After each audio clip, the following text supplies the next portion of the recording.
All right. Day-specific holiday romantic comedies are super hot right now.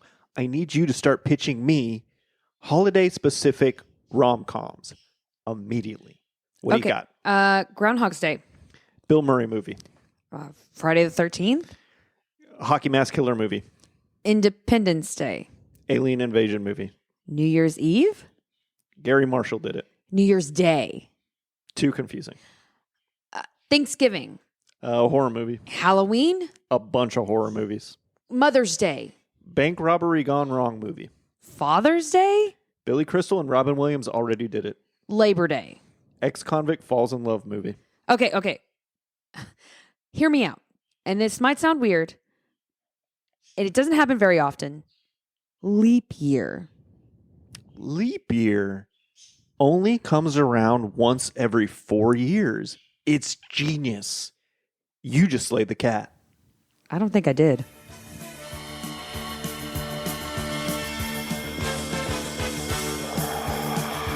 Slay the cat. Slay the cat. Podcast.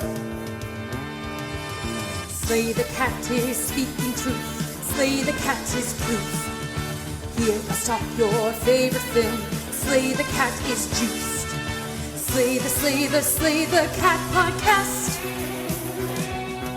Slay the cat podcast. Slay the cat podcast. Slay the cat podcast. Hello, all you Irish listeners out there. I messed it up. Hello, all you listeners out there. Are you guys Irish? Because you're making... Hey, all you listeners out there. Are you Irish? Because my penis is Dublin. Gross. I'm your host, Joey. And I'm his wife, Erin. And you're listening to Slay the Cat, a movie podcast.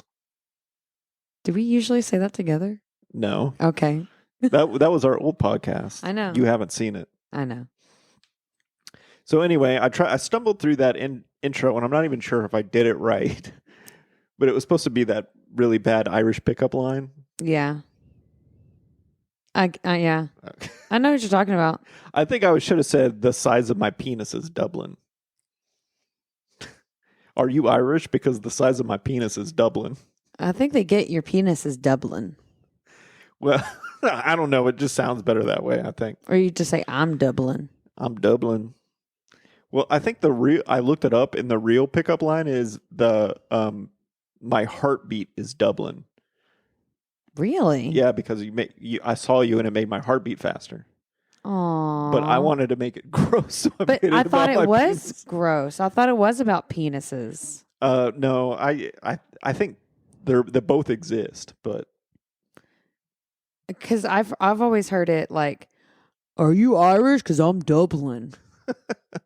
And I thought I thought they were talking about their penis. Oh, okay. Because I've gotten that pickup line a lot. You have. What? What are some other pickup lines that you might have gotten? I was joking. I don't actually remember any pickup lines that I've actually received. But you have received some? Maybe. I can't remember. Oh, okay. Well, I mean, most of the time if someone comes in with a pickup line, it's like, no, absolutely. Rejection immediately. Yeah, exactly. It's I was kind of in my head, I went like, people actually do that? That's a real thing? And then I remember like, oh, guys also send dick pics. Yeah. Which is even dumber. Yeah. And I've never understood that. Well, like I can remember receiving a pickup line, but it usually just like means to a communication. But I've never I've just been like, haha, funny. Oh. And that's it. But I can't ever remember what anyone has said to me before because it's happened several times. I just don't remember what they were. If I was going to do something like that, I would first be like, hey, if I was going to do an icebreaker, I'd be like, hey, what do you think about pickup lines? Mm-hmm. I wouldn't just say the lines. Yeah. I would be prefaces I'm about to tell you a joke. Mm-hmm. But I wouldn't actually try a pickup line. Now, if it was really clever, then I'd be like, that's good. Right. But I'm keen on jokes. Yeah, So you love jokes. the joke part is fun, but if it's super crude or crass, I'm like not into it at all. Right. Mm-hmm. So yeah. Do you remember any bad jokes I told you when we first got together? I know that you've told me some, but can I remember them right now? Not right now. I can't think of them right now. But I know there have been. I remember us being in the car together, and I told you some bad jokes, and you laughed really hard at them. Yeah. And I was like, "This is my kind of woman." No, one of the times where this is kind of a personal thing, but I remember when we were pretty early on, we were in the car together, and we were joking and saying he was telling me jokes and stuff. And then I told you that my uncle, he had a lazy eye. Oh yeah, I know this one. I remember. And they put an eye patch on the good eye so that it would straighten it out. But he kept bumping into things. And it wasn't because it was lazy. It was because he was blind in that eye. Yes. So he was bumping into things. And I did, thinking about it, I didn't realize it until that moment when I said it. He was bumping into things, but he couldn't see. Yeah. And it's very sad. It's very sad, but I laughed really hard. I think I peed my pants. It's sad, but also very funny at the same time. Because what a mistake to make. It's like, he just has a lazy poor eye. Baby. Yeah. He was bumping into everything. Oh, my poor uncle. Okay, so today we're going to be talking about a romantic comedy called Leap Year. Yeah. It came out in 2010. Oh, I thought it was 2008. No, 2010. And the weird thing is, I don't think that was a leap year. I don't know. Yeah? I don't know. I think 2008 and 2012 were leap years. Yeah, 2012 and 2008. Yeah, so it was released January 6th. Maybe as in preparation for the next leap year. They're just like, oh no, this idea is just too good. We got to get it out there. We just got to get it out there. Mm-hmm. So it was released on January 6th, 2010, not a leap year. If it was a leap year, it would have been pretty close because leap year's in February, which is another weird thing because studios are known for dumping their trash in February. Yeah. So I don't know. This movie does not make a whole lot of sense. It doesn't. From a marketing perspective, because who cares about leap year? It had a budget of $19 million and it made $32 million worldwide. So it made its money back, but it was not a hit. Yeah, I can see that. Yeah, and I think if you talk to people about this, they'd probably be like, no, I've never seen that movie. Mm-hmm.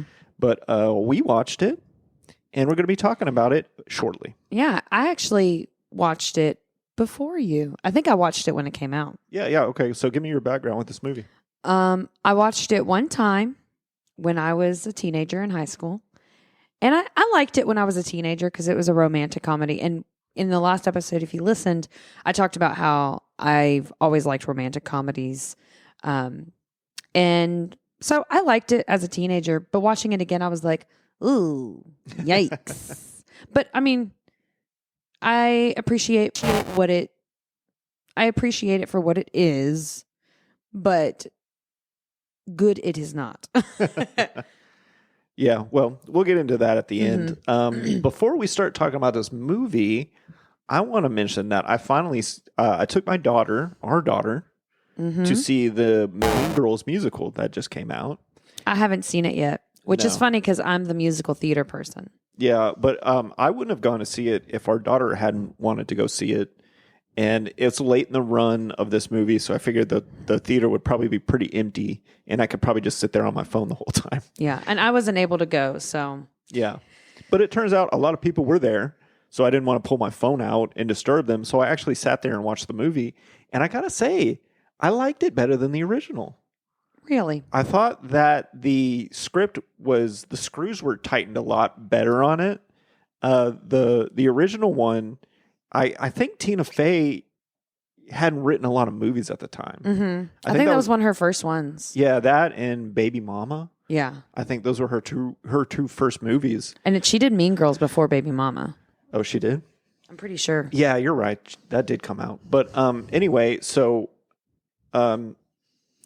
she did the screenplay for this too. Like she did the book, Yeah. is what it's called in theater, In musical theater. right? And so I think maybe with more experience now, she kind of tightened down the screws and made the story flow better. The movie was almost 2.5 hours, but it did not feel like that.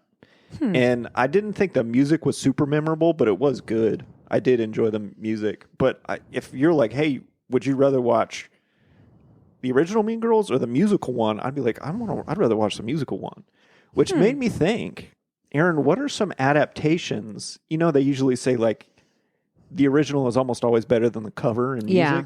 What are some adaptations that you prefer over the original? Is this just for movies? Anything. Absolutely anything. Mm, Do you like the Alien Ant Farm version of Smooth Criminal? I actually did when I was in high school, yeah. You like it more than the Michael Jackson? I don't think I would say I'd like it more. I thought I thought that it was good when I was in high school. I mean, I haven't listened to it in forever. I mean, but they did a good job of like covering it. I think that's a fine song. I like covers of songs. I do too, but only when they're better. You know, okay. If you know me, you know that I love Elton John. Yes, you do. He is a treasure and A worldwide treasure. a worldwide treasure, not just in the UK. Yeah. Okay. He is worldwide treasure. But, and this is kind of silly, but I bet other people would also be like, yeah, me too. I like that. The cover for Sing, where the gorilla plays his song. Oh yeah, It's so good. Aaron Egerton or something. I guess. I think that's his name. But that cover of When You Never Know What Is That? What is that song called? I don't know. It's like I'm doing just fine without you. You being a little I'm kid. still standing better than I ever did. Yeah. Yeah. Probably still standing or something. Yeah, I think it's still standing. But that was a great cover. Yeah, it was. I mean, I love the original, but I would say I would prefer to listen to that one. Just, I think it's got like a poppy tune to it. But other Elton John songs, I'd rather listen to the original. But that one I do really like. Oh man, it's really hard to beat Elton John. He's such a talented guy, and I think he can write a song about literally anything. But the other thing is, like, he can write a song and it be performed by so many people, and it be, I mean, by certain people, because I feel like some people could not sing Elton John's music, and do it well. But whoever sang for Sing, they did a really great job. They did a fantastic job in that cover. I want to say, I'm going off memory, but I think the guy who did the voice for that and sang that song in the movie about Elton John, the biopic about him. Oh. He played him. Oh. Right. So, Because whenever I first heard it, I was like, it sounds a lot like they have a very similar tone. Yeah, they do. And like quality of voice. Mm-hmm. So. Yeah. Well, my favorite adaptation that I think is better than the source material is The Shining. Stanley Kubrick's The Shining. Oh, yeah. Yeah. I've heard that it's more tight and concise. Yeah, it is. I mean, the book I heard is like insane. Yeah, the book is really good, but Stanley Kubrick, he took it, and famously, Stephen King doesn't even like it. Mm-hmm. He doesn't like it, but I think Kubrick took the essence of that book and he put it on screen in a really beautiful way that they left out a lot of details that made it better. Because the book has a lot more details and explains a lot of stuff. Like the woman that's in that hotel room. Yeah. That like she's naked. Yeah, Nicholson starts making out with her. They tell the whole story of that woman checking into the hotel and all this. Oh, so she's an actual person then. Yeah, she was. No, it's like a flashback. Oh. Like she went there with a much younger suitor, and then the suitor disappeared, and like she became depressed. I don't remember because I read it a long time ago. But like them leaving all that out makes that better in the movie to me. I just think I think it's a really great adaptation, and the way they trimmed it down, like you said. Yeah. I think They made it works. more concise. Yeah, and I think they made it more concise, but I think that's usually a bad thing when you're making a book into a movie. Yeah. But in this, I think it made it better. Mm-hmm. And that's my pick for my favorite adaptation that I like better than the source material. I will say though, I mean, I've not really read any Stephen King. I'm not a big reader. Especially novels. Yeah. But I've heard that Stephen King is a little crazy with his writing and everything. So whenever he was writing some of these books, like there's really great parts, but then there's also some of it's like, okay, this is too much. There's too much going on, or there's too many things going on, and it's not to the point to what it needs to be or would prefer to be. So I could see what The Shining would be like that. Yeah. Even though I've never read it. Well, I'm not a big novel reader either, but I like the movie The Shining so much. I read the book, but that's like I've only read like 2 or 3 Stephen King books. But I've heard that he kind of writes himself into corners a lot. But I don't feel like he did with The Shining. Like I felt like it had a really good ending, and the book, his book, he said is a story about a woman escaping an abusive relationship and realizing she's in an abusive relationship, which I don't think Kubrick really understood. No. And I don't see that. yeah, and then also there's all those stories about him treating Shelley Duvall really badly on set, which makes me sad because she was great in that movie, and she didn't deserve to be treated like shit on the set, you know. So I don't think Kubrick really got that part of it though, because he doesn't sound like somebody who cares about women. Yeah. But still, I like the movie better. Okay, all right. cool. So you want to get into Leap Year? Yeah, sure. All right. Okay, so Leap Year, it's a romantic comedy.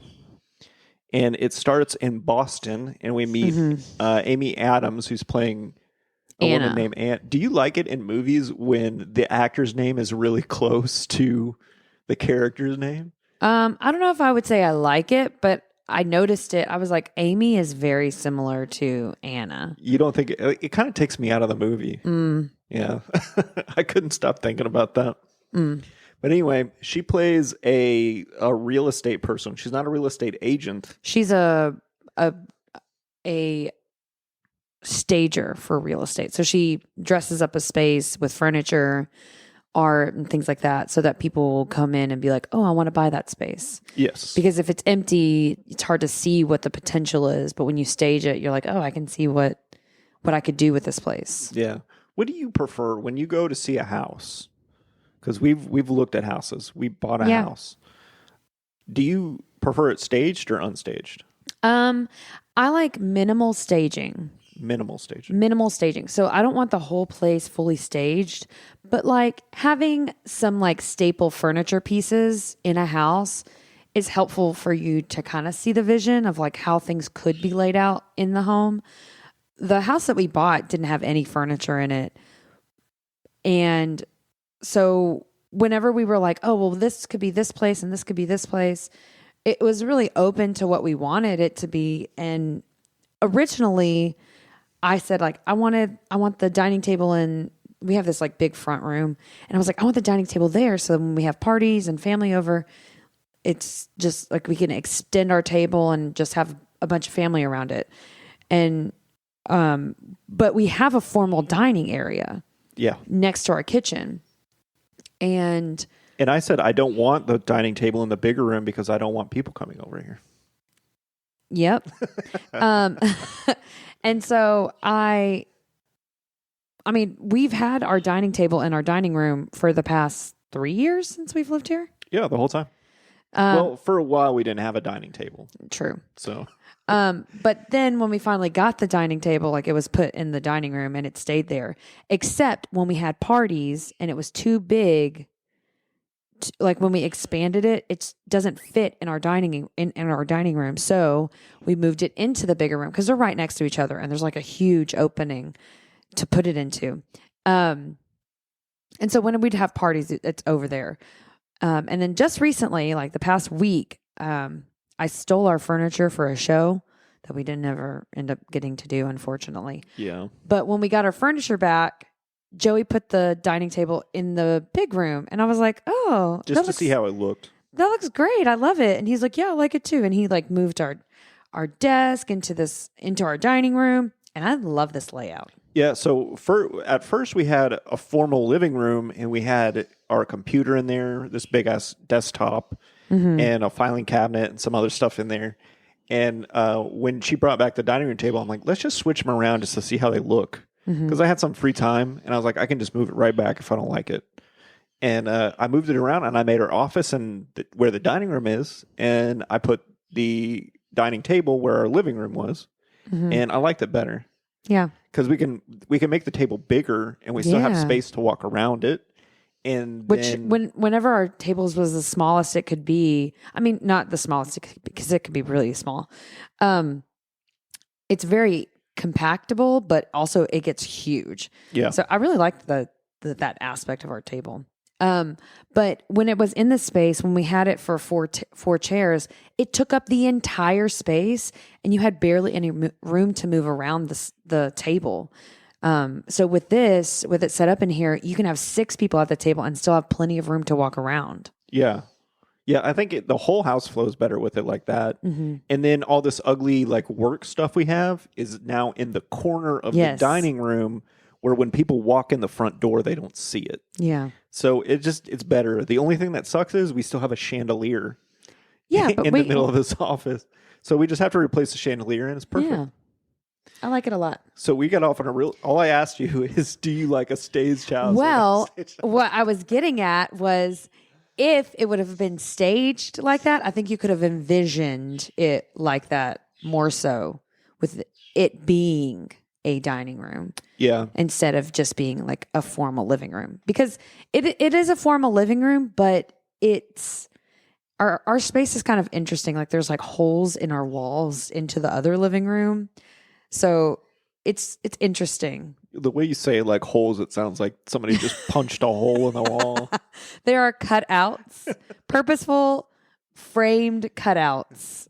All right, do you guys want to go on a tour of our house? Sure.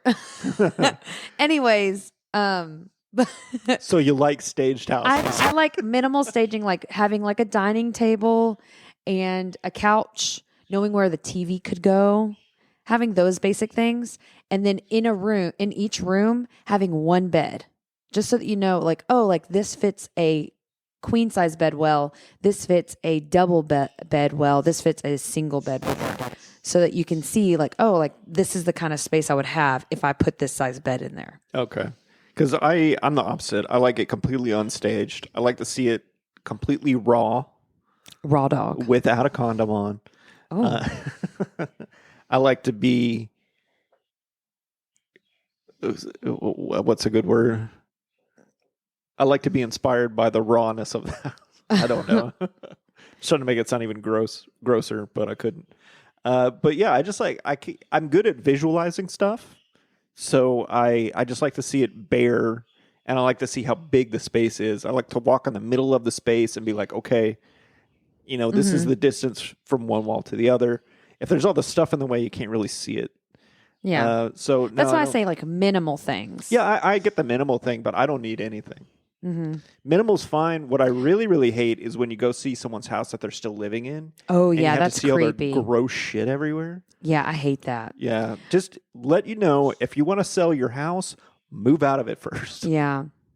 Honestly, or rent a hotel for, well, I guess you might not be able to rent a unit that you could put all of your extra stuff in that you don't need every day. Like you could leave your dining table, you could leave a couple clothes in like something, but like emptying it out as much as possible is going to be your best bet.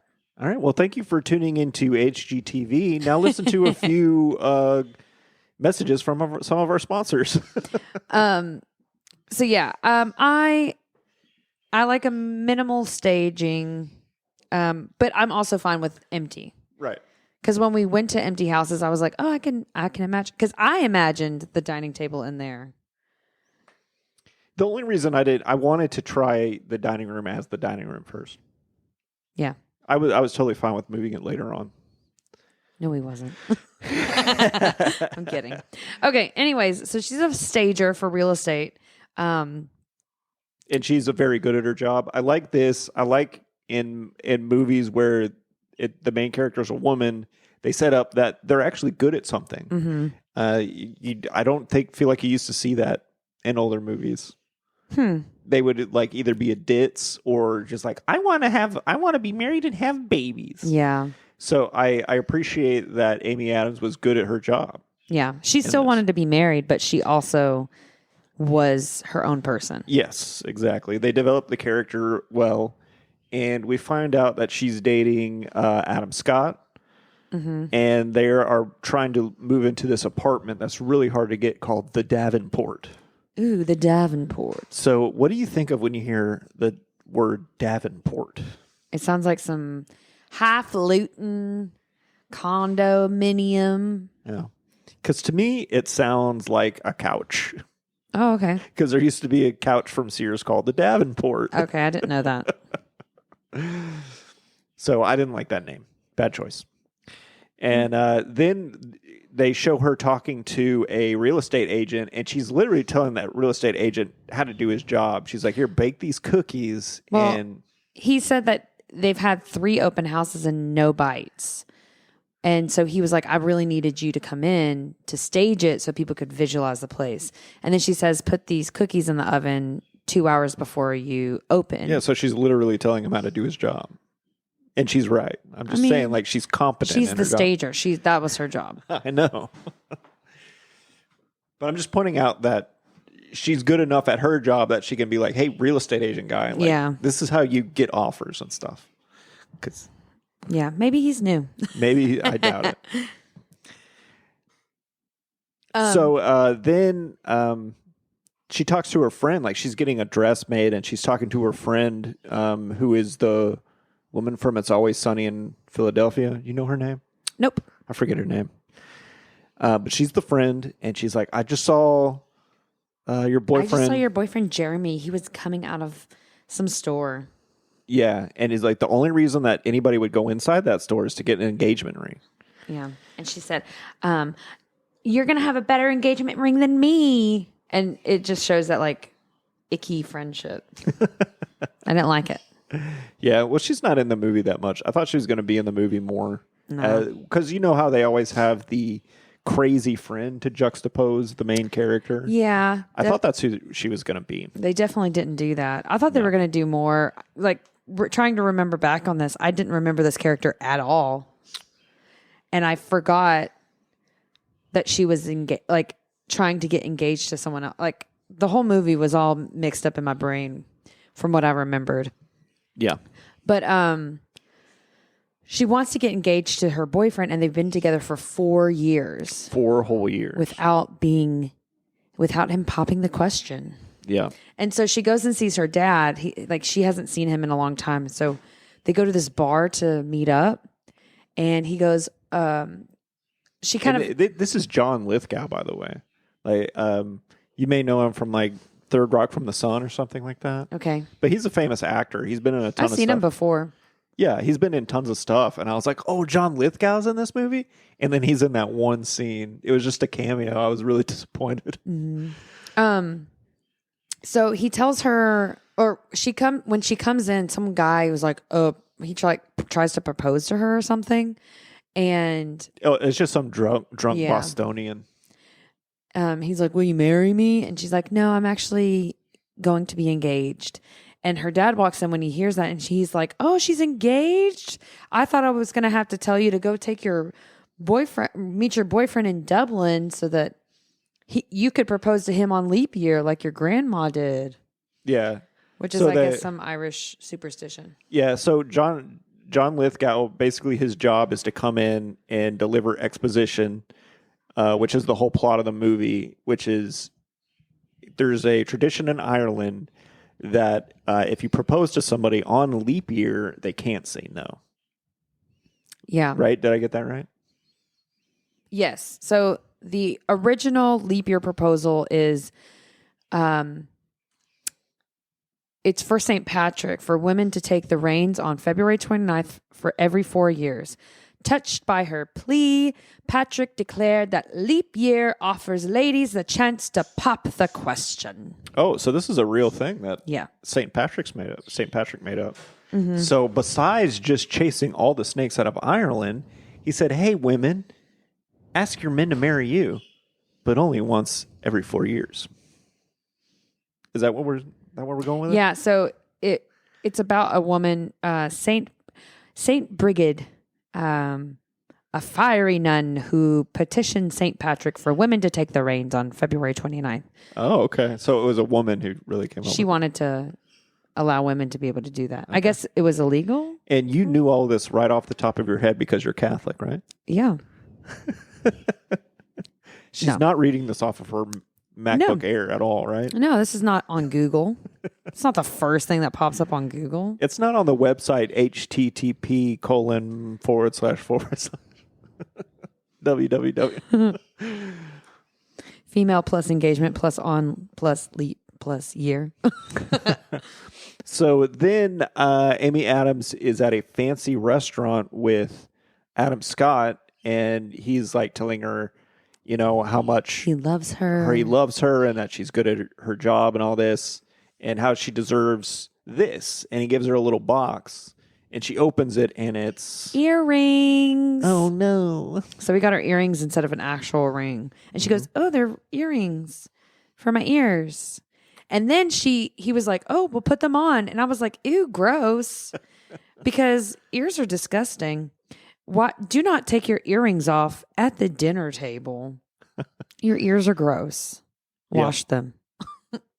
Yeah. And you did. You said this out loud on the couch as we were watching. They said, "That's gross." And I was like, "What? That she got a present? Like a really nice gift?" They were pretty. Yeah. But yeah, don't take your earrings out at the dinner table. Gross. And then it turns out that Adam Scott, Jeremy, is a surgeon, and he gets called away from dinner. And there was some pun about aorta in there. Yeah. She says, aorta, you aorta go. Yeah, he's like, well, he gets a text, and he's like, he actually texted me that. Like, Yeah. you aorta be here. Yeah. So then he takes off, and he's like, and after that, I'm going to Ireland because I have some business in Ireland. Yeah. He has something to do in Dublin. I don't know what. You know, doctor stuff. Doctor stuff. Yeah, I thought he was going to get caught doing something, but the movie decided not to go that direction, which I kind of like. I like it. The other romantic comedy we watched, though, the main guy that she was in love with never turned out to be a bad guy. You remember that? Her boss. Yeah.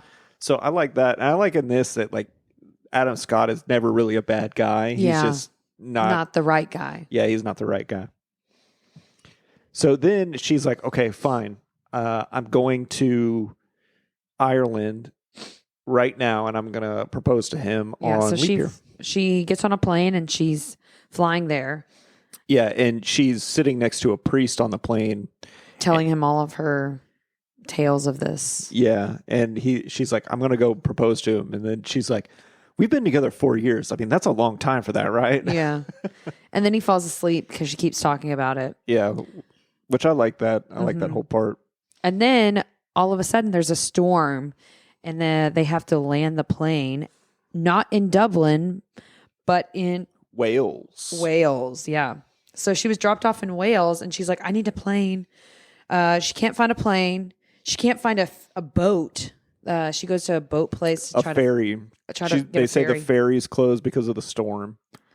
So she gets on some small boat, like the boat from Jaws. She's like, well, I'll find a boat, and so she gets on a fishing boat. I thought when I was watching that part, I would have been like, that would be really funny if like Quint from Jaws was in there. You know, the old guy's like, I'll get your shark.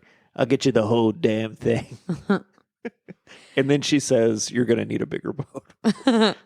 But he says, we're going to need to stop and dingle. And she's like, no, we have to keep going. And then like this huge wave crushes over them. And she's like, okay, we can stop and dingle. Dingle. So that's the name of the town. where Yeah. she's dropped off. Which is a great name, I think. Dingle, because it sounds like Dingleberry.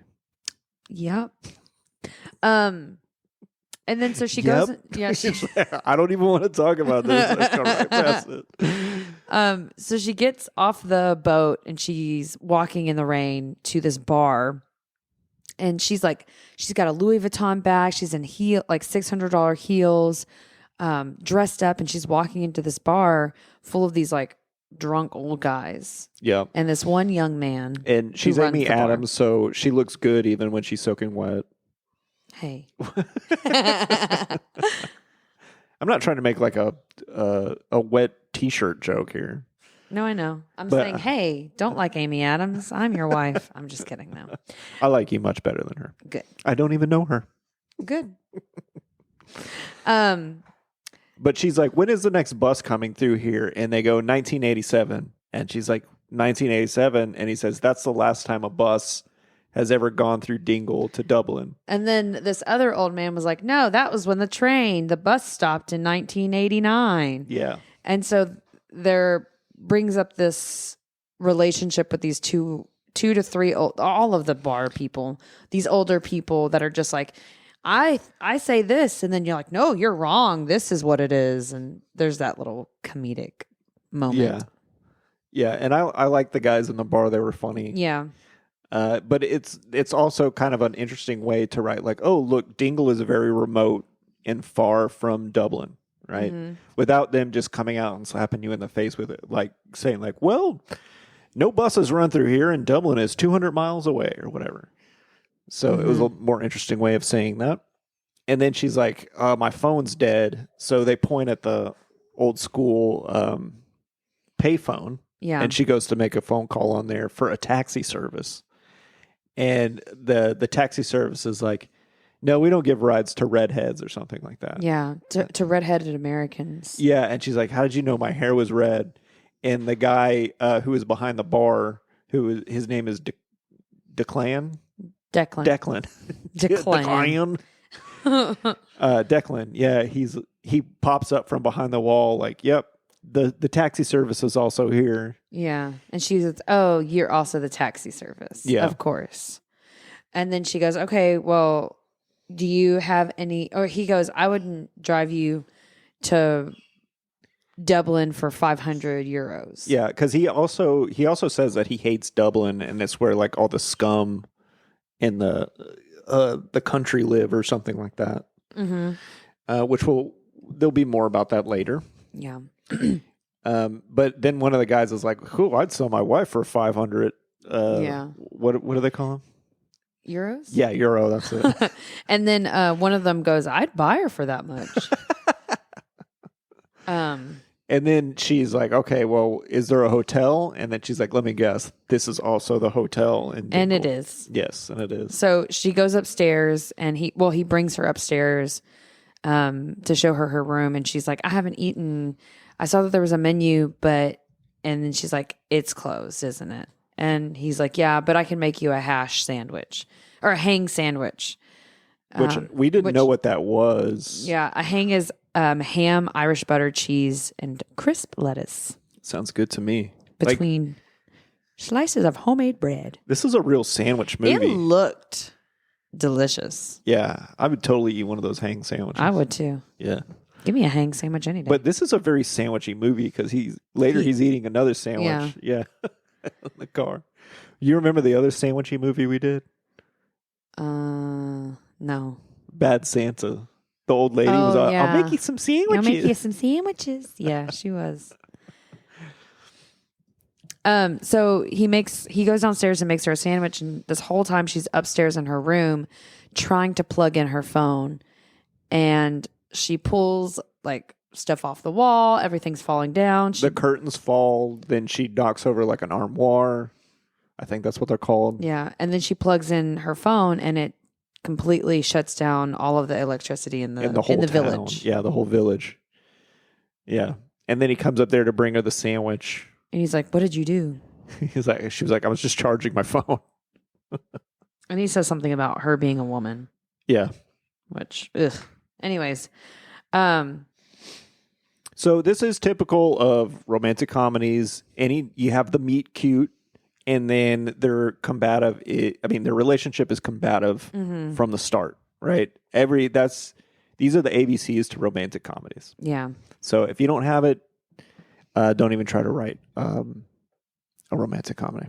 Yeah.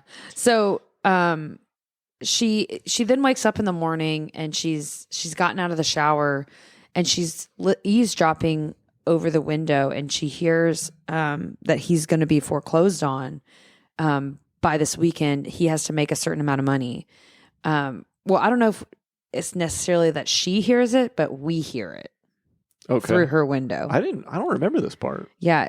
That guy comes in and is like, you owe me 1,000 euros. And he's like, well, what about this much? And he's like, no, you can give me this much. And he's like, you need it by Friday or like you need it by a certain date. Okay. You got a week or something. And so he goes up to her room and she's like naked changing. And he just barges in and he's like, I'll take you to Dublin. Right. Because now he needs the money. So he's like, I'll go to Dublin if it means it saves my bar. Yeah. Which I get why the sudden turnaround. I didn't know before. Yeah. And so she's like, oh, could you get out? I'm changing in here. But he won't leave. He just turns around. Mm-hmm. And so she finally was like, yeah, you can bring me. And so he leaves the room. And he's like, come downstairs in like 10 minutes. So she changes and then she comes out and like she had soaking wet hair and she comes out perfectly made up. And I'm like, you did not do that in 10 minutes. That's impossible. It's movie. I know. But then she sees this like old rusty little car. Which apparently is a Renault 4, which I don't know. I don't know Renaults. They don't sell those in the United States. But I believe it's a French car. I thought it was kind of cute. It is kind of cute. I would ride in it. I'm a sucker for hatchbacks, so. Oh, yeah. You know I like it. You are. I like cute little old cars. Yeah. Like tiny little cute like cars. like a Toyota MR2. Yeah. They're cute, little tiny. We haven't like talked about our new car on here, have we? I think we did. We did? We got a new car. Yeah. We talked about it whenever we talked about after we had our date. Oh, that's right. Yeah, we did. Can't remember shit. But we're still loving it. We are. Yeah, I really like it. So then the two old guys come out and she, like a black cat walks in front of her.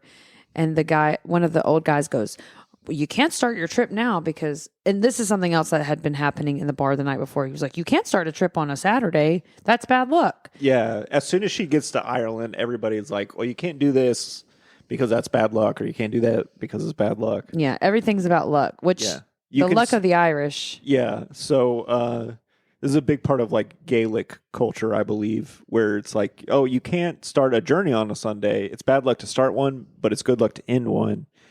And then I like that in the end of the movie where he's like, it's good luck to dig a well on Sunday. Yeah. Yeah, that was a cute little joke, which I have written in my notes for later. So a black cat walks in front of her, and so he's like, well, you can't go today because a black cat just crossed your path. It's bad luck to start a trip if you see a black cat. And he goes, no, that's if you see some kind of bird. A sparrow. Maybe. I don't know. I just made that up. I think it starts with an M. Yeah. But a marrow. A marrow, yeah. A bone marrow bird. Is a marrow a bird? I don't know. No. It doesn't matter. Anyway, they get on the road and we find out like she's still got 2 days left till leap year. Right? So throughout the movie, they keep reminding us how much time she has left to do this. Mm-hmm. And they're driving. Oh, another thing about this movie is they use a lot of green screen. Like when she's in Boston. A lot of green screen. Like, why couldn't you just shoot in Boston? Yeah. You couldn't do one day in Boston? Or if wherever you're at, just like shoot in that place. Yeah. And then, I mean, like this part, it wasn't too bad because it was like one of those old school driving scenes where you can tell like there's crew outside the car pushing it to make it look like it's rolling, which I like, but they had green screen in the background instead of projection. Yeah. It was What a are you gonna little, it was bad. Yeah. Yeah, that was my next note. Terrible green screens. So they're on their trip, and she throws his sandwich out of the car because he's pissing her off, and then Well, yeah, like first she doesn't like his music, so she turns his music off because it's like Irish punk music, Mm-hmm. and then he makes fun of her for this stupid proposal idea. because she whatever. tells him why she's doing this all. Yeah, And then so whenever he makes fun of her, she throws a sandwich out the window. which also that sandwich looked really good too. I I'm know, like- it did. I was like, I want that sandwich too. I was like, party foul. man, Joey is a party foul. sandwich lover. Joey, Am I? yes, you love sandwiches. He loves things between buns. Yeah, that's a better. Between bread, which is sandwiches. Yeah, I was about to say something very gross. Oh no. When you said you like things between buns, I was like, you bet I do. Gross. Yeah, but my favorite food is cheeseburgers. He likes anything between two slices of bread. I like sandwiches, but I wouldn't sandwiches. say I don't love sandwiches. I love cheeseburgers and I like sandwiches.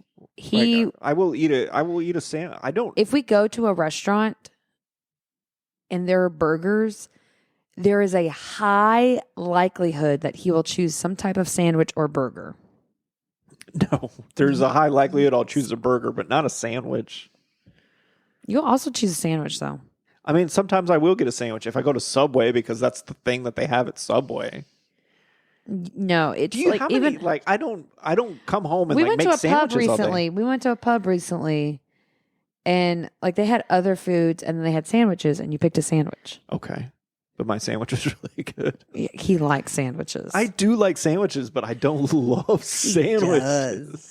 My daughter always goes, "Daddy likes sandwiches. Daddy likes sandwiches," and so we always. You know how that came around is because one day she wanted McDonald's and I didn't.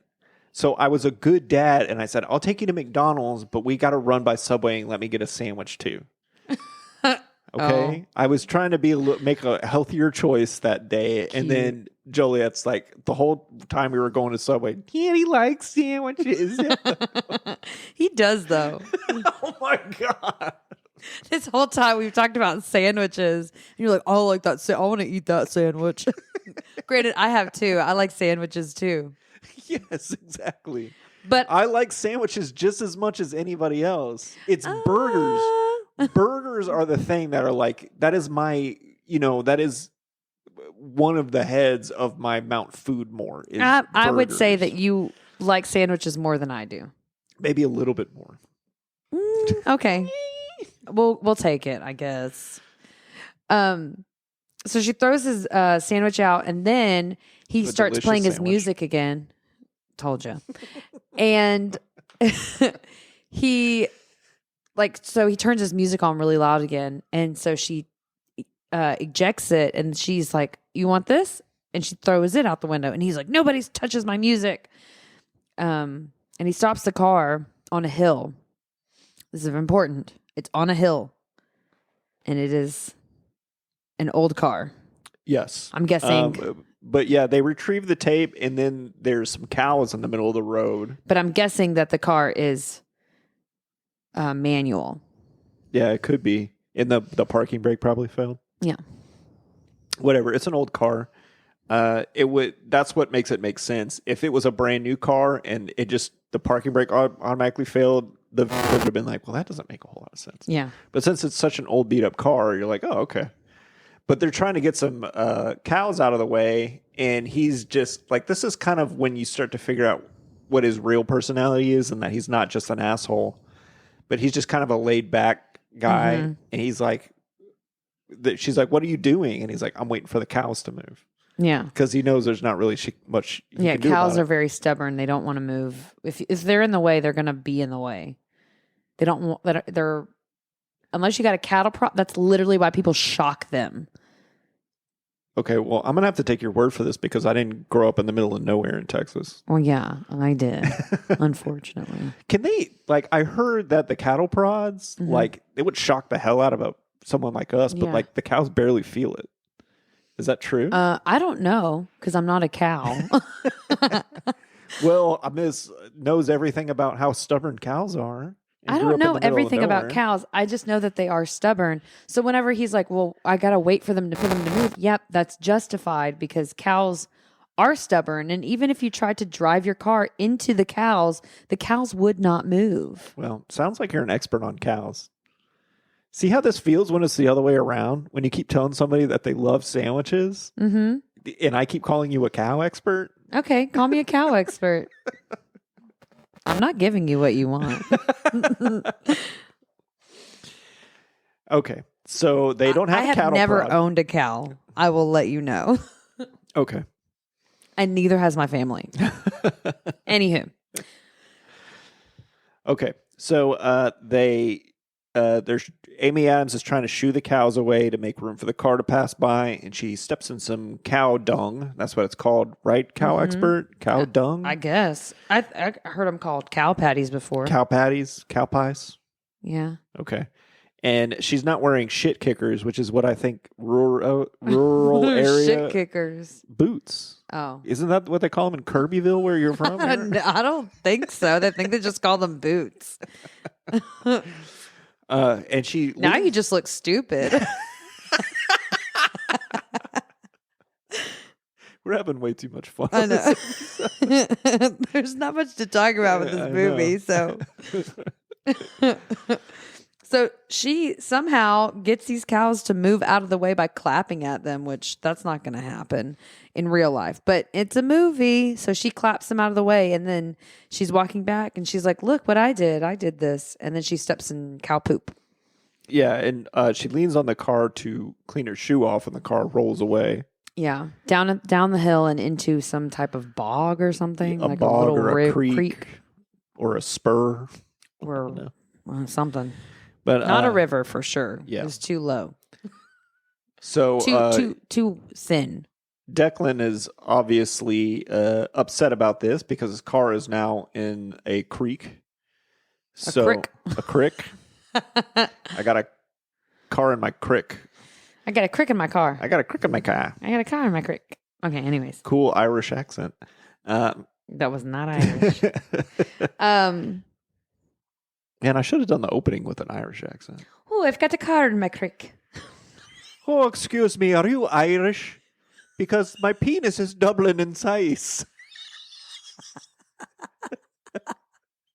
That was much better. You should have done that. Oh, Irish. Oh, The Irish the pickup Irish. lineup. My heart rate is Ooh, doubling. lassie. Ooh, lassie. Anyways, so they walk to, is it a train station? Let me see. I lost the spot in my notes. Well, first they're walking along and a van comes by. And she's like, "Oh, great, a ride. Somebody's going to offer us a ride." And Declan says, "Hey, don't go up to that van." And the van, he's like, "Hey, let me take your luggage." And he grabs her luggage and takes off with it. And she's like, turns around to Declan to be like, "See, I can do things on my own." And so she's about to get in the car, or she's turned facing away from the car, and the car drives away, and she turns around and she's like, "What the hell? Like, give me my stuff back." And then, Of course, Declan's like, "I told you." yeah. So they have to keep walking. Yeah. And so they find their way to a pub, and she's going to go make a phone call or something. And she sees the guys who stole her luggage, and they've got like her underwear out, and they're putting it on their heads and stuff. Yeah. I was like, who would do that? I don't know, I guess. Yeah, But, you're right. No, that's stupid. Yeah. But anyway, it's a movie. So what? She goes in there to confront them. And I was like, wow, she's really got some moxie to go up to three guys like that. Yeah. And they give her a hard time. And then Declan comes in and he's like, okay, he tries to settle it nicely. Yeah. He's like, give the lady back her stuff. So we see this guy is somewhat chivalrous Yeah. from him trying to do this. And he ends up, when they reject his offer of like giving her stuff back, he then fights them yes. for her. Uh-huh. And she even joins in the fight. And I was like, good on you. Yeah. Anna. Yeah. And then I think Declan asks about her boyfriend, right? Mm-hmm. And I don't remember what she says to him. But anyway, she keeps just bringing up that he's a cardiologist. Oh, okay. But throughout the movie, he has been calling her Bob. Yes. And you go like, okay, what? And she keeps asking like, what is this Bob? Like, why do you keep calling me that? And yeah. when she goes to the bar, he says like, this is at the train station. Oh, this is at the train station? Yeah, they're at the train station. And you're right. Yeah, and she goes, when is the next train coming through? And he's like, 2.5 hours. It'll cost you some bobs. And she's like, Bobs? What is this Bobs? And he goes, money. Yeah, and so she turns around and like glares at Declan. Because he's been calling her money. Yeah, which I thought was pretty funny. Yeah. And then there are more terrible green screens. So while they're waiting for the train, Declan's like, hey, look, there's a castle over there. Yeah, we should go check it out. Yeah, and they climb to the top of it, and he tells her some fairy tale about somebody who was supposed to marry a king or something like that. I don't remember the story. Yeah, some girl was supposed to marry a king, and then she meets someone that she falls in love with, and so she slips him like sleeping pills or something, and then they have to run around through and like hide because they're after them. But then they find this castle, and then this is where the first time that they make love. Yeah, so they get to the big view of this castle, and he's telling her the end of this story. And then what do they show us? A big green screen view of Ireland, which was like, okay. Like, this was a big moment in the movie. You should not have been using green screen. Yeah. And especially because it takes place, like, there's some shots in Ireland. The movie is shot in Ireland. So why couldn't they take some freaking shots in actual Ireland? I have no idea. Like, something must have gone wrong, or they thought it was going to look better, which is like, you're an idiot. Or maybe the location that they were shooting on, like, doesn't have any kind of view that they want. I don't know. It looks terrible. Yeah. Well, I mean, they had the location, though. They were at that location. I don't know why maybe there was not a good view at it or something. That's what I'm saying. Maybe. Or maybe the day of. Oh, yeah. The weather was bad. Because I don't think the weather in Ireland is as just reshoot it the next day. I know that you like have timelines and stuff like that, but like, wait, like send a second unit. For real. Yeah. Get the same like shot and like layer it over top of each other. Compositing. Yeah, I don't know what it's called, but well, you should. You do a movie about podcasts. Oh. You're an expert on cows, but not. All right. I am an expert on cows. So then, at the same time, she's like, "Okay, so you're using this to come on to me." He's like, "No, it's just the story of the castle." Yeah, and then she sees the train coming. Hears it first. Oh yeah, we hear a little beep, and then we see the train coming in on the tracks. So she runs down the castle and she's like, "You're going to make me miss my train." And she freaks out and she runs down and she falls in the mud. Yeah, and slides like halfway down the hill. And he goes, "That was faster."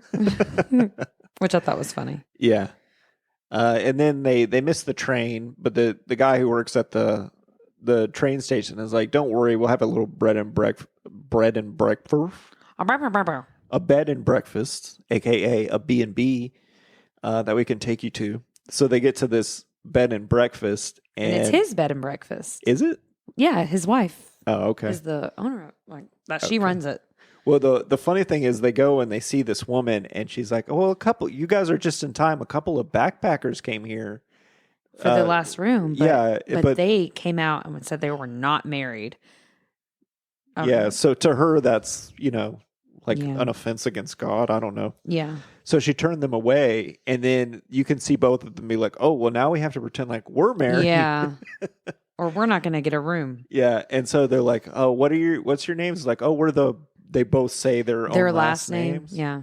So they have to be like, "Oh, we're the O'Brady."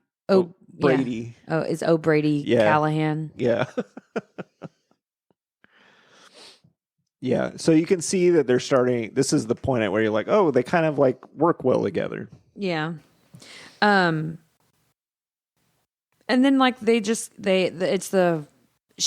she's so like covered in mud, so she has to go take a shower. But it seemed like it was like nighttime or something. But it wasn't. I don't know. It was the timeline of this was kind of odd. Yeah, but I think a lot of the interior shots were sets, and then they put like a big, like 6,000 watt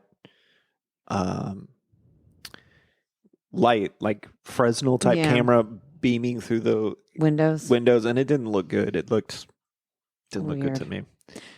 So it kind of doesn't tell you what time of day it is. It's just like, oh, there's light coming in every window. Yeah. So they like flip a coin to see who's going to sleep in the bed, and he wins because he has a loaded coin. And so she takes a shower. Well, did you catch what he said? No. He said, heads, I win. Tails, you lose. Oh. Which I didn't pick up until she mentioned it later. Because she gets out of the shower and she goes, I realize what you did. That's funny. I'm going to use that on Joliet someday.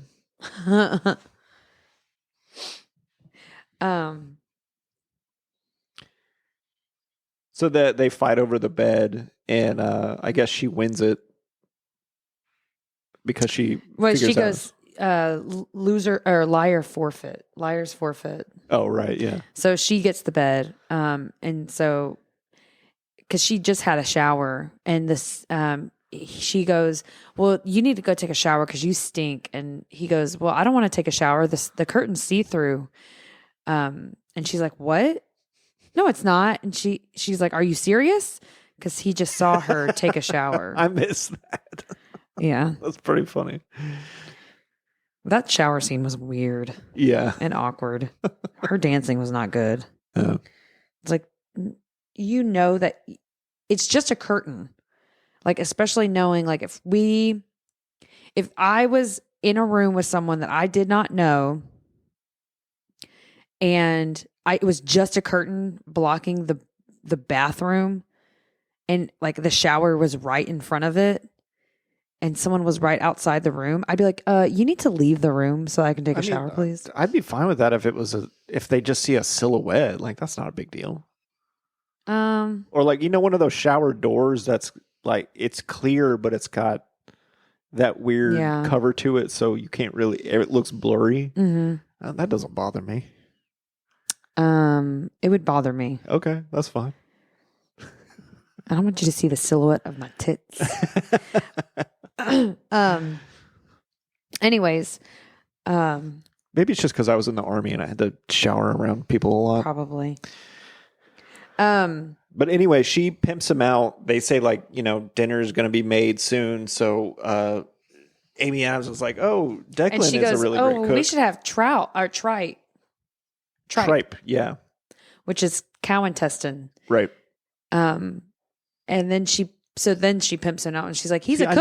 I told you were a cow expert. You know what tripe is. She literally says it in the movie. But you knew. No, only because she said it. She said tripe. Tripe is cow intestine.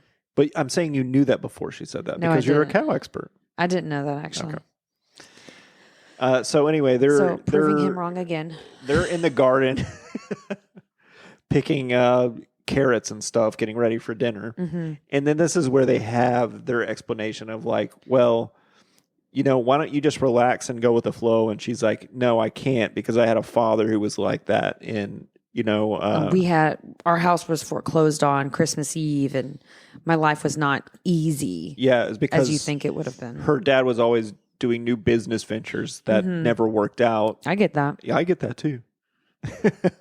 Both of our dads had a tendency to start businesses that didn't do well. But anyway, he then apologizes. He's like, that's not fair. Like, you should be able to rely on your father. And I was like, yeah, that's right.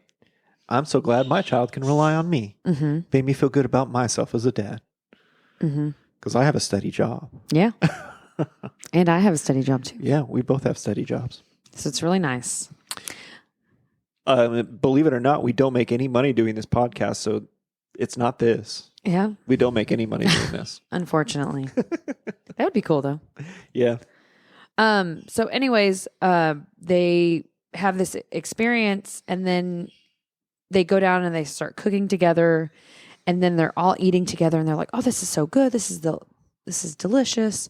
And then they start. The older gentleman goes up to the wife and is like,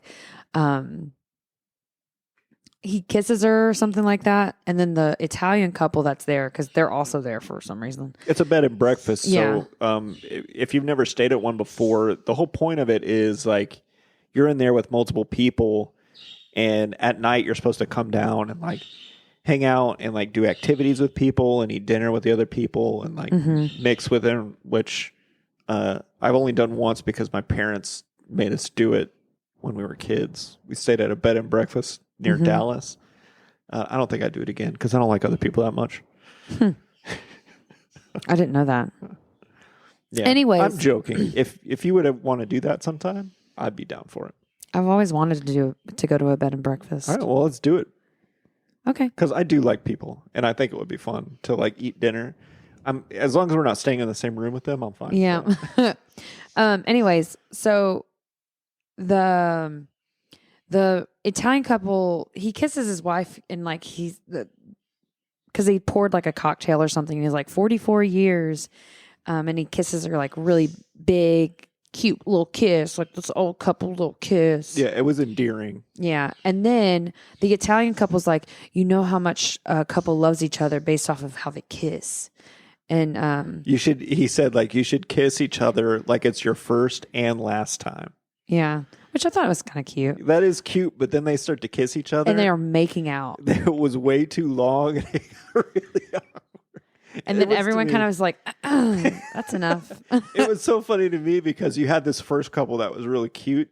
And then this other couple that was like, no, we're nasty. We're going to shove our tongues down each other's throats. Yeah. Yeah. I wish they would have leaned into it a little bit more. So they're like, Declan, you need to kiss Anna. We need to see you kiss her too. And they're like, what? We've already done our kiss for the day. We're good. And he's like, and then what? he tries to give her just a peck on the cheek, and so that they can get out of it. And they're like, oh, they're just shy. Y'all need give her a kiss. Give her a real kiss. And then they have like an intimate, actual kiss. And you can see the sparks flying between them. Yeah, you can see that they're starting to enjoy it. Which it makes me wonder, like in so many of these movies, in the one we just watched, there's a kiss where two people kiss, and they're like, either they know that that's the person or they don't. Yeah. Do you think that ever happens in real life? Like the first time you kissed me, you were like, this is the man I'm going to marry. No, I don't think it's real. I don't think that's really, but it's in so many movies and songs and stuff like that. Like, what's that song? Like, is it in his something? It's in his kiss. Yeah. Oh no, Is it's in it his in kiss. his eyes? Oh no, that's not the way. And you're not listening to what I say. Okay, we got new mics and a mixing board, so we're really trying it out. Yeah, sorry So. guys. But we're not sorry. Anyways, so they say, oh, like that was a great kiss. That was a great moment. We can see how much y'all love each other. And they're like, oh, we don't love each other. We don't know each other that well. And then this is the moment where I was like, okay, I'm getting bored with the movie. The movie is like 90-ish minutes. Yeah, I think it was an hour 40. Is that including the credits? Yeah. Okay. So yeah, like the actual movie is probably more closer to like an hour 35 or something. Yeah. So, but it feels like it's 3 hours long. Because at this point I was like, okay, I'm done. It was a cute little moment, but I was getting bored with the movie at this point. So I took way less notes Right. after this point. After this, they go to, they're like, they wake up in the morning feeling like P. Diddy. Is that Kesha? Yeah, it's Kesha. Anyways. Well, they go to bed that night and they decide to sleep in the same bed because the shower's kind of wet. And he says something about money. He's like, the money he owes her or something like that. I don't remember. But and then she gets mad. But then you think they might have sex, and then they don't. Yeah. And then that scene ends. It's kind of flat. But they wake up and his arm is around her. Oh, I missed that, I guess. And I love the way he lifts his hand off. He like does thumb, finger, middle finger, ring, pinky, and then lifts the palm off. Okay. Try not to wake her up. But then he gets out of the bed and wakes her up anyways. But he goes downstairs and he grabs an apple, and she comes downstairs later on. She comes downstairs and she's like talking to her boyfriend, who she's trying to propose to. This whole time she's trying to propose to her boyfriend. Yeah. Because of that superstition. Yeah, And- but he's in Dublin and she's trying to get there and she can't. And so he hears all of this and he's like, I think he was thinking that there was something going on, but after he hears her talking about him, he was like, oh, okay, I guess not. And then she goes, okay, well, I have to leave for Dublin today to the train guy. And he's like, oh, well, we can't leave on, there's more superstition stuff. You can't leave on a Sunday. That's bad luck. Yeah, you can't start a journey on a Sunday. And she goes, well, I'm not superstitious. And he goes, okay, well, do you believe in train schedules? Train schedules, yeah. Because there's no train on Sunday. Yeah. But anyway, we'll skip ahead a little bit to speed this up. They go walk to a bus station and they accidentally crash a wedding. Yes. Right in the middle of the vows. And they're like, it's Because it starts hailing on them. Yeah, it starts hailing on them. And they're like, oh, do you have any objections? And they're like, no, carry on. And then they have to pretend like they were at the wedding. Well, they say, come join us. Okay. And so they sit down. I guess there's like a hospitality thing in Ireland. Well, I was just assuming that they thought that they were supposed to be there. Oh, no. But anyway, they hang out at this wedding and they find out like what each other intentions are. And Yeah. And he says he's bad at weddings and she tries to figure out why, but he won't say. But then at the end of the wedding, after she's knocked the bride in the face when they were river dancing together, she's like drunk River and everything. But he tells her like, I met a girl or had a girl. We worked at the thing together because she saw a picture in the armoire at the beginning when she was at the hotel. And she's like, oh, is it the blonde lady that you had proposed to? And he's like, yeah. And she was like, and who was it with? The guy, it was the same guy that was next to them in the picture because they all three bought a bar together. Mm-hmm. And then she left Declan to be with the other guy. Right. So she kind of feels bad for him, or I don't know if it's feel bad, but like gets where he's coming from at least. Yeah, she understands why he's surly and he's been making all these snide comments about her plan to propose because he's had his heart broken. And, that's happened to everybody. Like right after you've had your heart broken, you see other people who are happy and it makes you angry. Mm-hmm. Right? It's human nature. But anyway, she gets drunk and she gets real with him and I can't remember exactly what she says. But do you? Mm-mm. I mean, anyway, he has to carry her off. Yeah, she throws up on his shoes and he just picks her up and brings her to the bus stop. Yeah, they're at the bus stop and she had fallen asleep on him during the night. And she wakes up and leaves. And then he wakes up and he sees a bus drive by and he's like, oh no, she's on that bus. Yeah, she left me.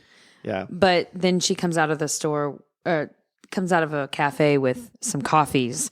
And so that you see, oh, she didn't leave. She was just going to get coffees for both of them. Yeah. And she sees him looking out at the bus being like, oh, he thought I left, but I didn't. So she sees that he cares about her. Yeah. And you know what at this point it reminded me of? What? Another movie we did called Trains, Planes, and Automobiles. Yeah. Because there's a part where they wake up and John Candy's arm is around him. Yeah. Remember that? And then there's a part where Steve Martin disappears and he thinks that he's gone, but he comes back. Yeah. So I was like, oh, wait, this is just trains, planes, and automobiles, except for they fall in love at the end. So she goes up to him and she's like, you thought I left? And he's like, yeah. She goes, I need you to take me to Dublin. He's like, there's another bus in 20 minutes. You don't want to go by yourself? And she's like, no, you need to take me there all the way. Yeah. Because I'm paying you to take me there all the way. Yeah. So, and you can tell they like each other now too. So. Yeah. So they get on the bus and then you see her like resting her head on his chest. Yeah, they're both asleep on the bus and she's leaning on him. And they make it to Dublin. And they go to the hotel where her boyfriend's at. And he's about to leave, and she tries to pay him, and she goes, no. He goes, no, just pay me for what you owe me for the B&B night, which I don't remember what that was. No, he says he's like, I just want one bob, and it's the one that we flipped for the bed, right? Because he's trying to say like, look, I don't want the money anymore. I want you. And like, this little bob is important to me. Yeah. But I don't think she really picks up on it. Also at the wedding, she says something, or when they're in Dublin, she goes, because he seems like upset, and she goes, is she here in Dublin? And he confesses that she is in Dublin. Oh, that's right. His ex-girlfriend or his ex-fiance. And she's like, you should get your ring back, because his ex-fiance has the ring that he talks about earlier in the movie. Right. Which I don't think we talked about.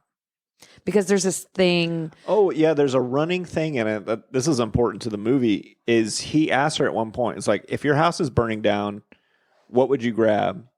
And she doesn't know. Yeah, this is at the castle. Yeah. And then he says, she asks him the same question. He's like, I would grab my mother's ring. Mm-hmm. But unfortunately, I don't have it because I gave it to this woman who ran off with another guy.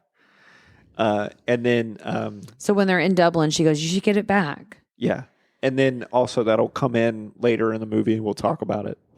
But she meets up with Adam Scott, her boyfriend, and just right before Declan is about to confess his feelings for her. Mm-hmm. And then he doesn't know what to do, so he just leaves. Yeah. And then Adam Scott is like, well, I might as well just propose to you. Yeah. Like, he's not making a big deal out of it. He was like, also, there's one point where he calls her, or she calls him, and he tells her that they got the condo. Oh, yeah, that's right. Yeah. When they're at the bed and breakfast, I think. Yeah. So, when he's there, he's like, I missed you, and it made me think we should just be together. We should be married. And so since he's gone, she's like, okay, yes. Even though we can tell that that's not who she does want to be with anymore. Right. And then it goes back to Boston, and just before they do that, we see Declan meet up with his ex. Yes. But we don't really see much play out with that. And then back in Boston, they're having an engagement party at their new place in the Davenport, their shitty couch. Yeah. When I was in the Army, there was some guy, he was telling me once that his grandfather, he would be over at his grandfather's house, and his grandfather would go, "Get off the Davenport." I mean, every time I hear that word, it makes me think of that. Oh. This kid getting yelled at by his grandfather to get off the couch. So they're at this party, and then we also flash to Ireland, where Declan is working in his bar, and he's doing like this big fundraiser.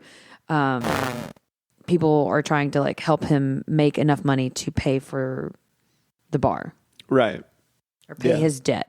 Yeah, and things are taking off there. Like, people are going into the bar and drinking and eating and having a good time. Like, things have really turned around there. Which I don't know how that happened. Well, I think it's just supposed to be like, oh, he's not a surly asshole anymore. So people want to go to his bar because they're making good food and the clientele is fun. It's become like a cool place to be because he's not such a downer. Yeah. A Debbie Downer anymore.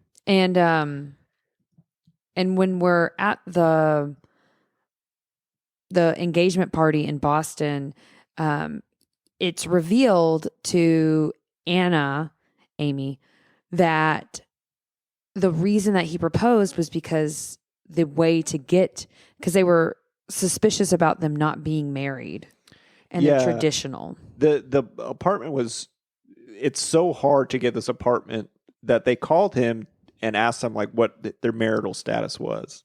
And so he got a little spooked that they might not want to give them the apartment unless they were married or engaged to be married. So he's like, yeah, I'm going to propose in a couple hours. So yeah. And then she does something interesting that didn't even like hit me right away. The fire alarm starts going off. And I was like, why would she pull the fire alarm?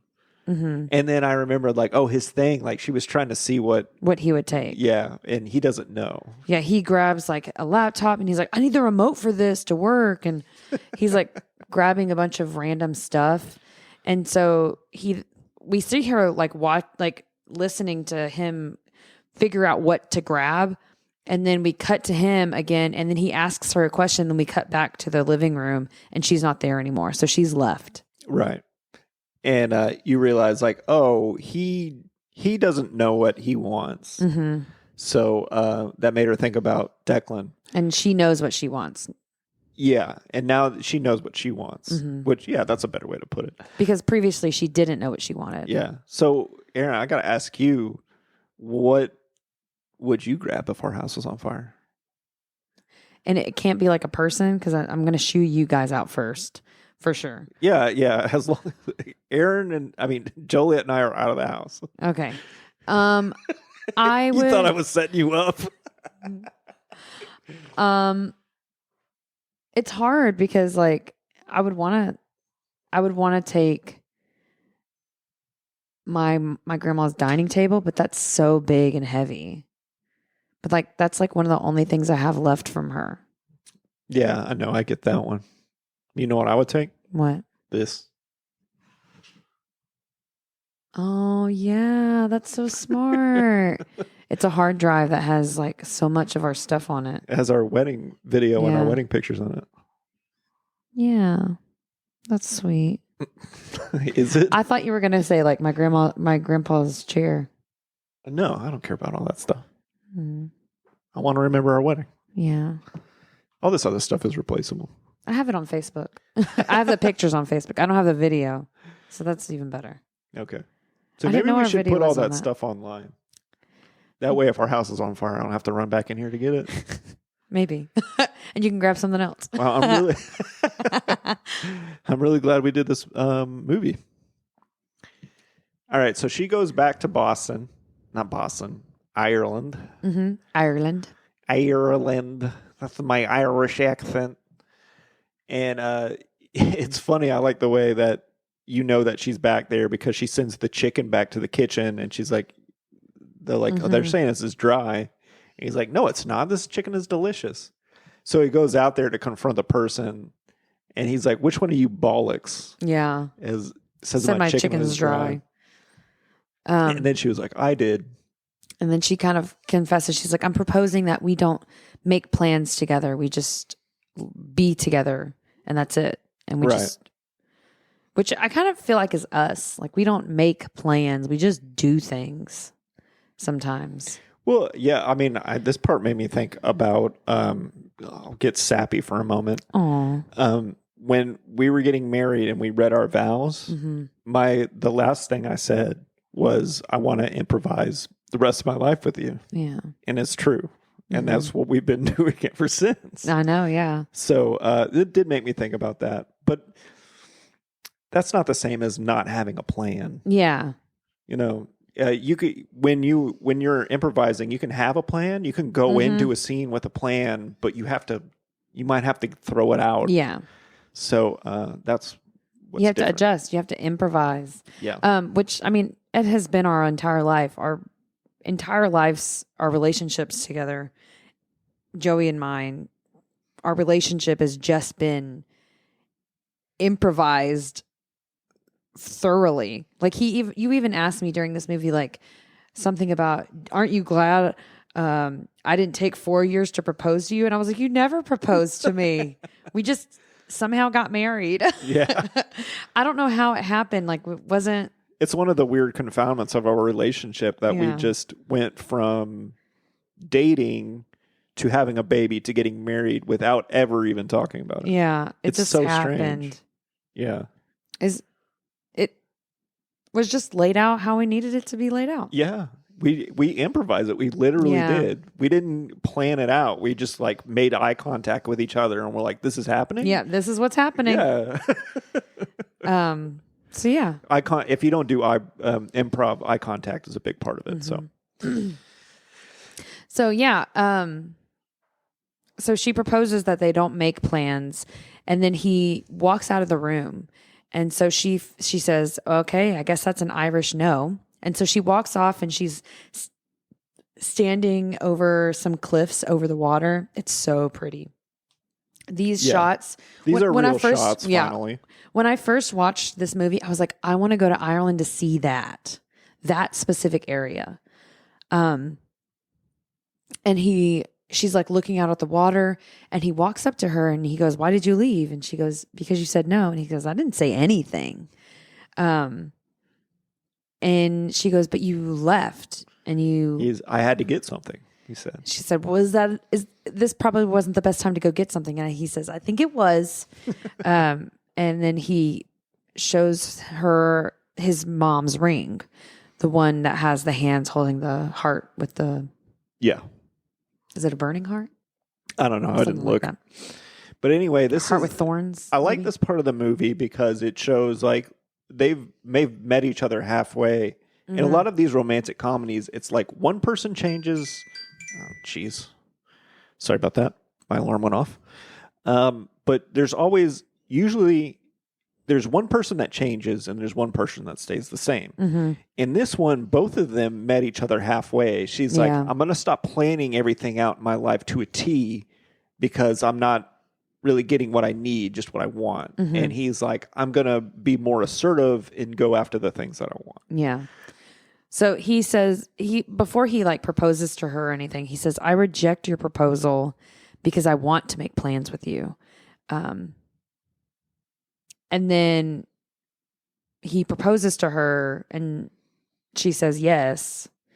And then there's the older guys, they come out and they go, oh, it's good to be proposed on. Good luck to be proposed on a Sunday or whatever. Yeah, something like that. And then the other one goes, It's also good luck to dig a well on a Sunday. And he goes, do they look like they're digging wells? Do they look like they're digging a well? Which was a funny little joke at the end. And then we see them getting married. Like we see them in the car. Yeah, they're in the car together and they recall like every single bad joke that they've done throughout this movie. Yeah, in something about, like, one scene. Yeah, ones that were so lame that we didn't even mention them in the podcast. Yeah. And then it pans off into the countryside and says the end because we couldn't figure that out on ourselves. So yeah. Yeah. So Aaron, I have to ask you, on a scale of 1 to 9 cat lives, how many cat lives did this movie slay? Okay. I'm going to say probably 4 cat lives. Okay, 4 cat lives. The movie, Not great, but not horrible. yeah, I've seen it before and I didn't hate the movie. There's a lot of things to not like about it, but there's also some really sweet parts that I really do like. Like the bed and breakfast, all that whole thing in the bed and breakfast. I've loved that. Those are the parts that I remember the most from whenever I first watched the movie. And then the very end scene, like there's some moments in it where it's like really great work. Amy Adams, I mean, she's a great actress, but I think this movie just doesn't it's not written that well. But that's not Amy Adams' fault. No, I think that's a problem with a lot of rom-coms is that the female characters aren't just well written. I don't know. I mean, they just don't have enough behind them. Yeah, but And this one's no different. yeah, so there were some really sweet, cute parts, but overall, it's not. It is not going to be my top 3 rom-coms by any means. Okay. All right. Top so 10 probably, not even. Our rating scale is a little weird. It's 1 through 9, right? Yes. So that means if something is a 5, it is a just perfectly right down the middle movie. It's not great, but it's not bad, right? Because it's right in the middle of that scale, 5. Yeah. So you're saying it's just under. Not good, not bad. Right. So it's just a little bit more bad than good. Yeah. Okay. All right. The green screens really take you out of, especially like the green screens take you out of like everything that's happening. Right. And I could not focus on what was going on because of those ugly ass green screens.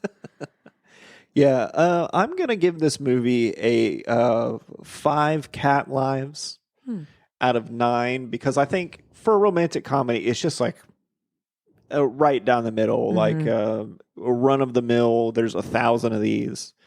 I've never heard anybody really talk about it. It's just kind of, it dawdles along. Like I kept waiting for something more big to happen. Like they're on the road going to this place. It's like you just keep stopping at one bed, and like every place they stop at is just like the last place that they stopped at. Yeah. The wedding didn't feel very special. Like the end in every romantic comedy, the end where they're supposed to make this big gesture to the person, it's like, okay, she shows up and orders chicken. Yeah. That's not big. The ending was a real letdown. I feel like you could have had more running jokes or, some funny stuff to keep us entertained during the more boring parts. Yeah. And of course, the green screen was really bad. So yeah, as far as rom-coms go, it's probably one of the lesser ones, I would say. Yeah, it's hence why I gave it a 4. Yeah, I mean, this could have been a 45-minute made-for-TV movie. Yeah, and it would have been much better. I think so too. Yeah. So yeah. So sorry to all you leap heads out there, but that's how we feel. You leaping leprechaun heads.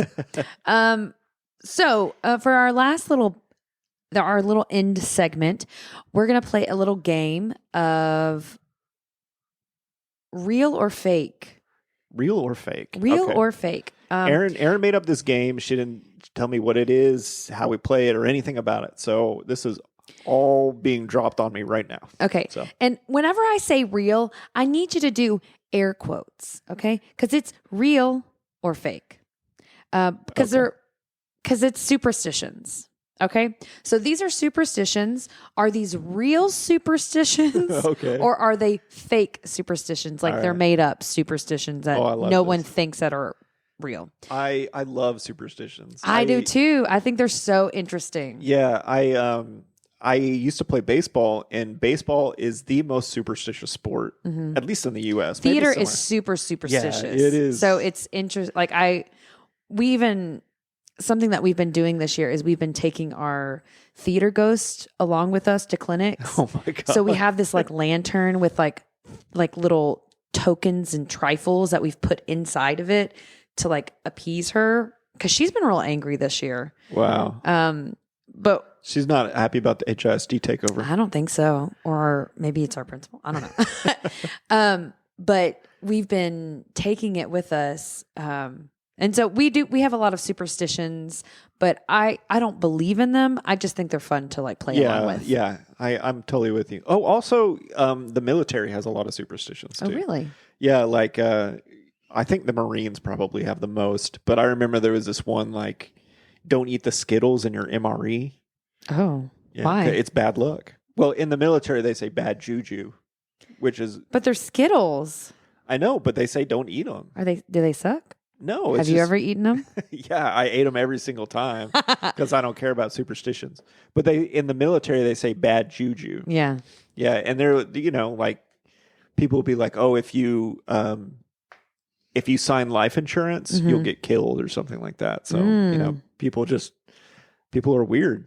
So. Yeah. I get it though. Like people take break a leg so seriously in theater.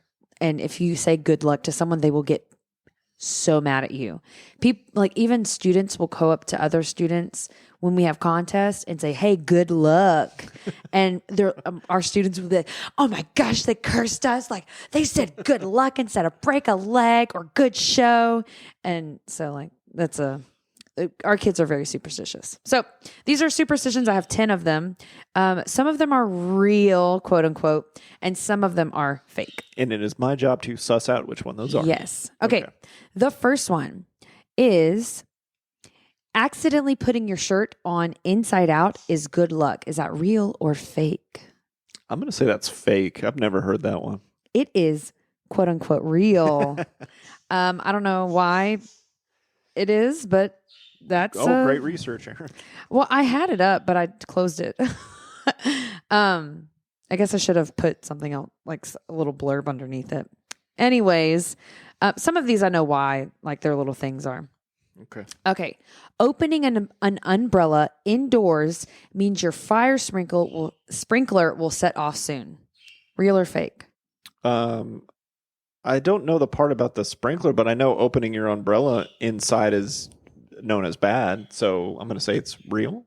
It's fake. Oh. So it is bad luck to like open your umbrella indoors, but it's not going to mean your fire alarm or sprinkler is going to go off. Okay. Okay. If you have pain and your left or right hand is itchy. Oh, if the palm of your left or right hand is itchy, money is coming in / leaving you. So if it's itchy on your left hand, money's coming in. If it's itchy on your right hand, money is going out. Is that real or fake? I'm going to say it's real because I have heard the thing about like itchy palms means you're going to get money, but I didn't know the thing about the left or right. Yeah, that's my mom. It's real. It's a quote unquote real. My mom was very particular. Like she would, anytime her left hand would itch, she's like, "Oh, I got some money coming in." She would always tell me that. So, but I knew it was left and right because my mom would say, "Oh, your left hand's itching. That means you got money coming in." But the left side or the right side, I didn't know that one. Okay.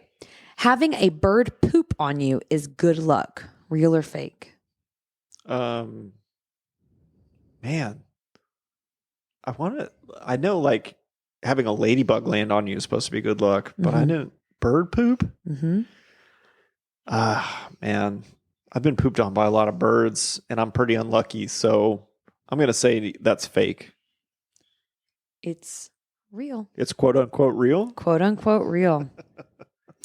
I've known that superstition. One time we were walking. My family is very superstitious too, like my mom's side. Kind of noticed.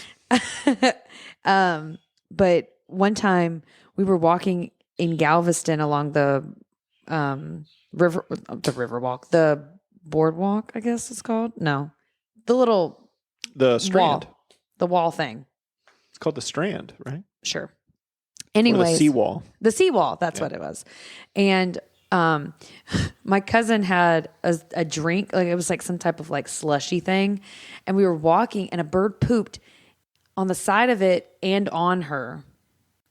And whenever that happened, my brother was like, that's good luck. And she's like, my drink is ruined. So. Wow, that's funny. But they were like, hey, that's good luck. Oh, okay. Yeah, Thanks. Real lucky. My drink got ruined. Okay. I got pooped on in Galveston when I was a kid. There's a lot of birds there. Yeah, the seagulls, they poop everywhere.